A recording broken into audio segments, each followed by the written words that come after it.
Askofu Osorio Sitora Afonso mwenye umri wa miaka 54 wa kanisa Katoliki aliyeteuliwa kuhudumu katika eneo la kati la Msumbiji na Papa Leo ameuawa kwa kupigwa risasi nyumbani kwake siku ya Jumamosi Juni 6, 2026 katika tukio ambalo baraza la maaskofu la nchi hiyo limeeleza kuwa na mazingira ya kutatanisha.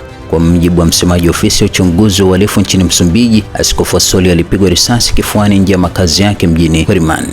Kiongozi wa kanisa Katoliki duniani Papa Leo mpokea kwa masikitiko taarifa za tukio hilo kupitia taarifa rasmi iliyotolewa kupitia kituo cha Telegram cha ofisi ya vyombo vya habari vya Vatikani. Kwa mujibu wa taarifa hiyo, Papa Leo ameungana kwa sala na waumini wa majimbo husika na wananchi wa Msumbiji katika kipindi hiki cha sintofahamu, akimwomba Mungu awape faraja, walinde kila mwanaume na mwanamke katika upendo wake na kuzuia mkono wa wenye kufanya vurugu. Askofu Osorio aliyefahamika kwa upendo kama Don Osorio aliwahi kuhudumu kama afisa katika idara ya uinjilishaji, kitengo cha uinjilisti wa kwanza na makanisa mapya kuanzia mwaka 2017 hadi mnamo mwaka 2023. Aliendelea kuwa na uhusiano wa karibu na idara hiyo hata baada ya hapo.